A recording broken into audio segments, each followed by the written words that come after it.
Hey, what's up, everyone? Welcome to the Financial Literacy series of webinars, where we discuss everything related to our day to day finances, enabling each and every one of us to take informed decisions and achieve the ultimate goal of financial freedom. Let's jump right into it.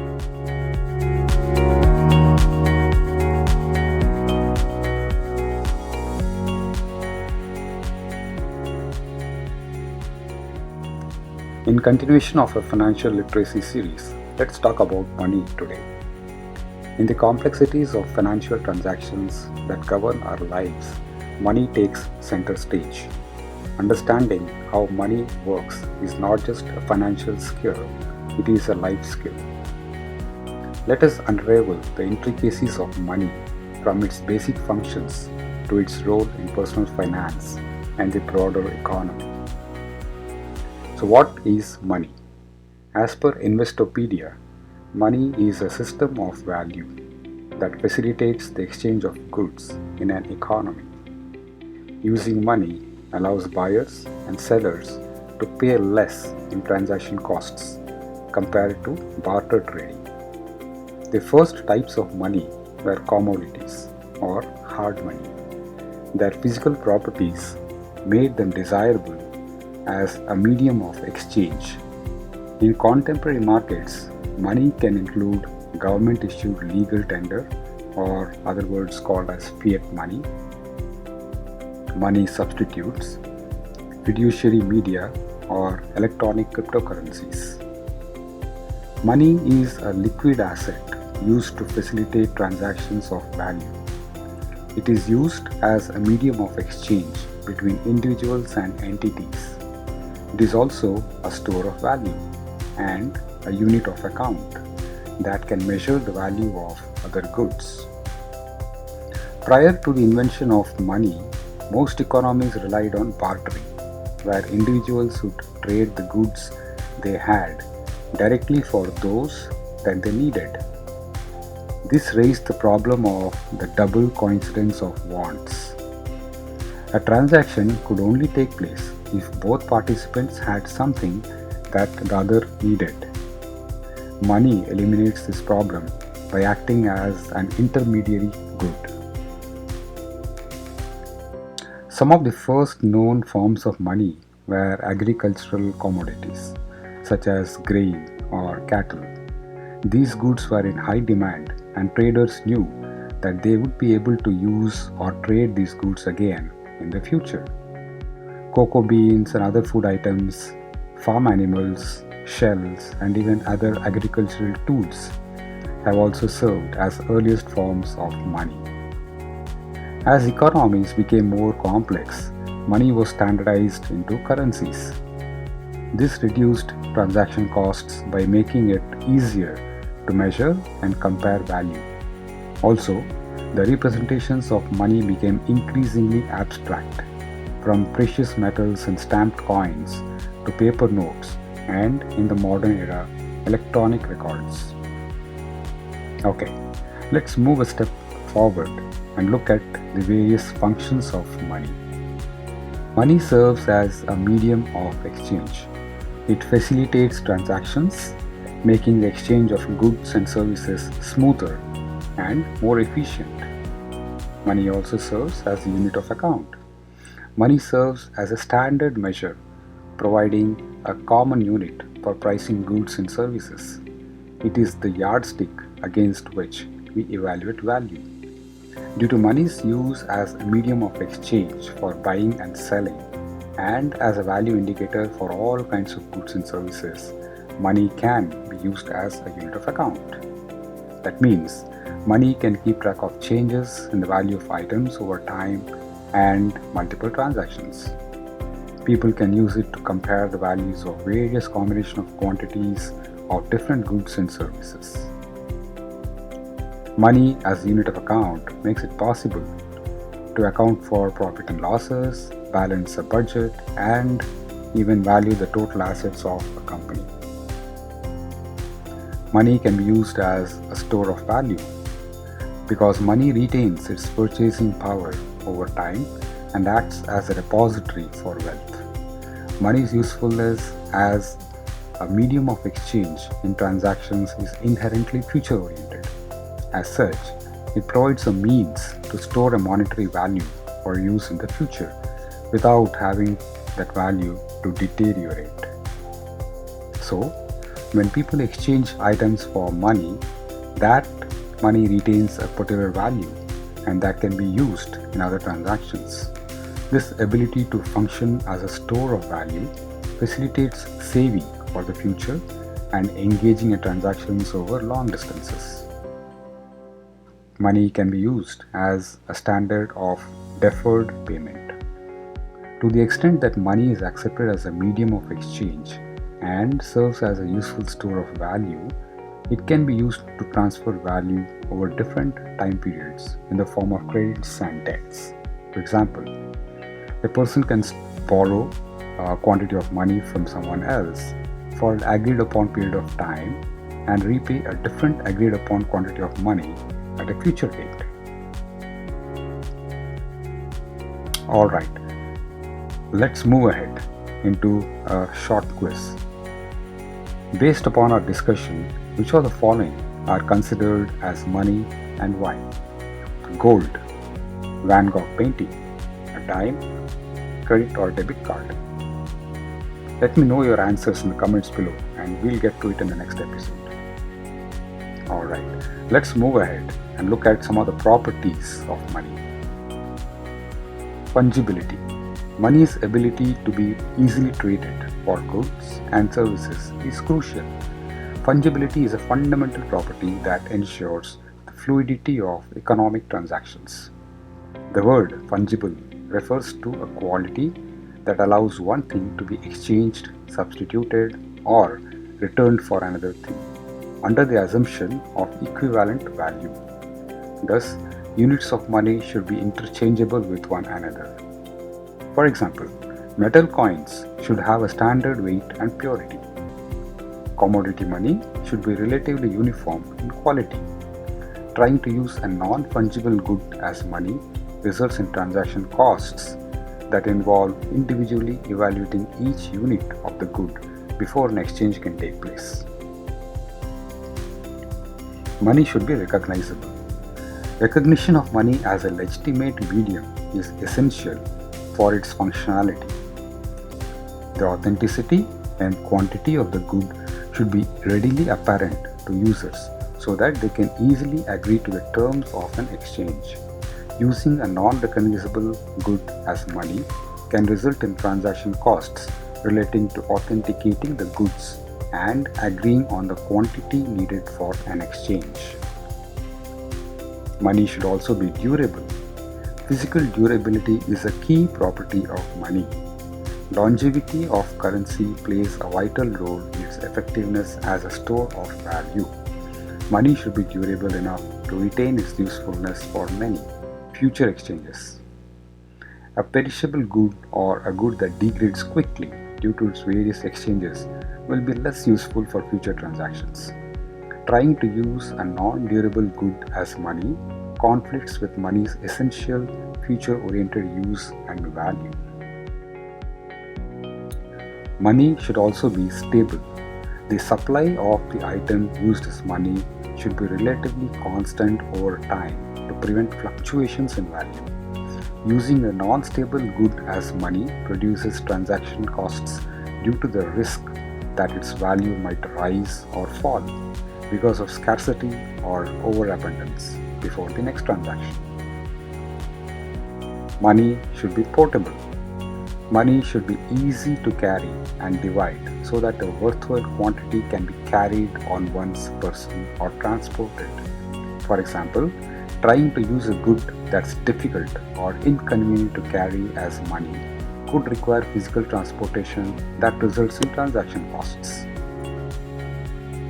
Alright, let's move ahead and look at the various types of money. Although money can take an extraordinary variety of forms, there are really only two different types of money. Money that has an intrinsic value and money that does not have an intrinsic value. Having said that, let's look at the various types. The first one is commodity money, which has an intrinsic value and it's also called as hard money. Example, mackerel was used in federal prisons as an example of commodity money. Mackerel could also be used to buy services from other prisoners. They can also be eaten. Gold and silver are the most widely used forms of commodity money. Gold and silver can be used as jewelry and for some industrial and medicinal purposes as well. So they have a value apart from the use as money. This is a small aside for you. The first known use of gold and silver coins was in the Greek city-state of Lydia in the beginning of the 7th century BC.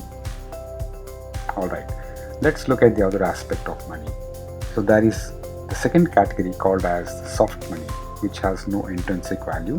The first subcategory under this is fiat money, money that some authority, generally a government, has ordered to be accepted as a medium of exchange. Example, currency, which includes paper money and coins used in the United States today, is fiat money. It has no other value other than its use as money.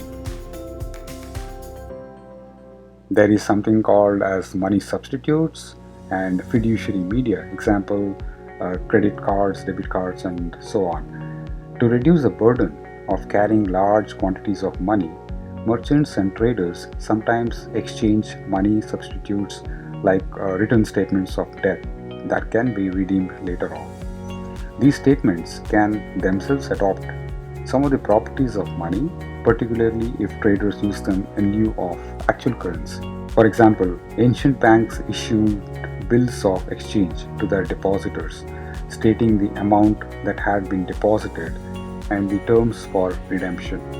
Rather than withdraw money from the bank to make payments, depositors would simply trade their bills, allowing the recipients to redeem or trade them at will. Balances in checking accounts and travelers' checks are other forms of money that have no intrinsic value. They can be converted into currency, but generally they are not. They simply serve as a medium of exchange. If you want to buy something, you can often pay with a credit or a debit card. A check is a written order to a bank to transfer ownership of a checkable deposit. A debit card is the electronic equivalent of a check. Here is an aside. What makes something money is really found in its acceptability, not in whether or not it has an intrinsic value or whether or not a government has declared it as such. For example, fiat money tends to be accepted as so long as not too much of it is printed too quickly. When that happens, as it did in Russia in the 1990s, people tend to look for other items to serve as money. In case of Russia, the US dollar became a popular form of money, even though the Russian government still declared the ruble to be its fiat money. Alright, let's move on to another subcategory, that is digital money. In recent years, digital currencies that do not exist in physical form, such as Bitcoin, have been introduced. Unlike electronic bank records or payment systems, these virtual currencies are not issued by a government or other central body. Cryptocurrencies have some of the properties of money and are sometimes used in online transactions. Although cryptocurrencies are rarely used in everyday transactions, they have achieved some utility as a speculative investment or a store of value. At this time, though cryptocurrencies have some of the properties of money, they function without a central authority and aren't backed by governments. Let's go ahead and talk about how to measure money. Before that, let's look at some terms. What is money supply? The total quantity of money in the economy at any one time. Economists measure the money supply because it affects the economic activity. Before 1980s, the basic money supply was measured as a sum of currency in circulation, traveler's checks, and checkable deposits. Economists refer to the ease with which an asset can be converted into currency as its liquidity. The Federal Reserve Bank, which is the central bank of the United States, is a bank regulator and is responsible for monetary policy and defines money according to its liquidity. M1 money supply, which is a narrow definition, includes monies that are very liquid, example, coins, currencies, etc. in circulation, that are not held by the United States Treasury at the Federal Reserve Bank or in bank vaults. It also includes checkable deposits and traveler checks. M2 money supply, which is the broad definition, includes M1 and other deposits such as small savings accounts, which is less than $100,000, as well as accounts such as money market mutual funds that place limits on the number of or the amount of the checks that can be written in a certain period. Let's look at the macro perspective of money in the economy. What is a monetary policy? Monetary policy lies at the heart of a central bank's toolkit and is used to control the money supply and achieve specific economic goals. It serves as a dynamic lever that central banks employ to navigate the economic terrain. One of the primary functions of a central bank is to manage the money supply within an economy. By influencing the amount of money circulating, central banks can control inflation, stimulate economic growth, or conversely curb excessive expansion. Central banks aim to keep inflation within a target range. Through adjustments in interest rates and other monetary instruments, they strive to prevent the economy from overheating, ensuring stable prices for goods and services. During economic downturns, central banks may implement expansionary monetary policies. By increasing the money supply, they aim to boost lending, investment, and consumer spending, reinvigorating the economy. Interest rates are a linchpin in the realm of monetary policies. Central banks wield the power to set short-term interest rates, influencing the cost of borrowing and lending throughout the financial system. Through mechanisms like the federal funds rate, central banks can make borrowing more or less expensive. Higher interest rates discourage borrowing, helping to cool an overheated economy, while lower rates encourage spending and investment during economic slowdowns. By adjusting interest rates, central banks stimulate or suppress investment. Lower rates make borrowing cheaper, incentivizing businesses and individuals to invest in projects and make purchases, thus fostering economic growth. Ultimately, the grand objective of central banks is to maintain economic stability. A stable economy is characterized by sustainable growth, low unemployment, and controlled inflation. Through monetary policy, central banks aim to strike a balance that promotes maximum employment. By stimulating economic activity during downturns, they contribute to job creation and reduced unemployment rates. Central banks act as financial firefighters during crisis. The 2008 global financial crisis is a prime example, where central banks employed unconventional monetary policy tools such as quantitative easing to stabilize financial markets and spur economic recovery. In conclusion, central banks operate as guardians of economic well-being, using monetary policy as a sophisticated instrument to regulate the money supply, manipulate interest rates, and steer economic stability. Their decisions ripple through financial markets, influencing everything from the cost of a mortgage to the rate of inflation. As we navigate the complex web of economic forces, understanding the pivotal role of central banks illuminates the mechanisms that underpin our global financial system. Let's talk about inflation and deflation and what is the effect they have on the purchasing power and how to navigate our personal finances during the inflationary or deflationary periods. Inflation is characterized by a general increase in prices, erodes the purchasing power of money. As prices rise, a unit of currency buys fewer goods and services, leading to a reduction in real income. Common causes of inflation include increased demand, supply shocks, or monetary policy decisions. In contrast, deflation signifies a general decrease in prices, resulting in an increase in the purchasing power of money. Causes of deflation can include a decrease in demand, technological advancements, or a reduction in the money supply. The primary effects of inflation is a decrease in the real value of money. Consumers witness a decline in their ability to buy the same basket of goods with the same amount of money over time. This dynamic compels individuals to rethink their spending and saving strategies. While an increase in purchasing power may seem beneficial, deflation brings its own challenges. Consumers often delay spending, anticipating lower prices in the future, leading to reduced economic activity. This can result in lower wages, increased unemployment, and a deflationary spiral. During inflation, individuals can consider investment strategies that outpace inflation rates. Investing in assets such as stocks, real estate, or commodities can provide a hedge against the eroding effects of inflation, helping to preserve and potentially grow wealth. During deflationary periods, maintaining liquidity becomes crucial.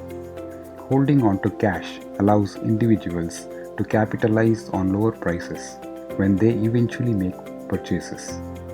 However, it is essential to strike a balance and not hoard, as excessive saving can contribute to economic stagnation. So, in essence, understanding the intricate dance between inflation, deflation, and purchasing power is vital for effective personal finance management. By adopting strategic investment approaches and staying attuned to economic indicators, individuals can navigate these economic forces, safeguarding their financial well-being. Let's talk about the globalization of money. Money operates as a powerful force on the global stage, with its dynamics intricately woven into the fabric of international relations and trade. The interaction of currencies on this expansive platform is governed by exchange rates, shaping the economic landscape of a globally connected world. Currencies and international interaction. In the global marketplace, currencies engage in a constant dance of valuation and devaluation. The demand for a currency is influenced by economic indicators, geopolitical events, and market sentiments. Strong currencies bolster a nation's purchasing power, while weaker ones can enhance competitiveness in exports. The role of exchange rates. Exchange rates serve as the translators of value between different currencies. They determine the relative worth of one currency against another, impacting international trade and investment. Fixed, floating, or managed exchange rate systems are tools employed by nations to navigate the complexities of global currency interactions. Implications for a globally connected economy. The implications of currency dynamics ripple through the interconnected global economy. Fluctuations in exchange rates can impact the cost of imports and exports, influencing the competitiveness of industries on an international scale. Investors closely monitor currency movements to make strategic decisions, and central banks use exchange rate policies to maintain economic stability. As we conclude this journey through the labyrinth of money, armed with knowledge, the complexities begin to unravel. From the basic functions and properties to personal finance and the broader economic landscape, understanding how money works empowers individuals to navigate the intricate web of financial decisions. So the key takeaway is money is not just a currency, it is a language, and fluency in it opens doors to a more secure and prosperous future. That's all I have for you in this video. Join me for another interesting topic in the next one. Thank you all for your time and see you in the next one.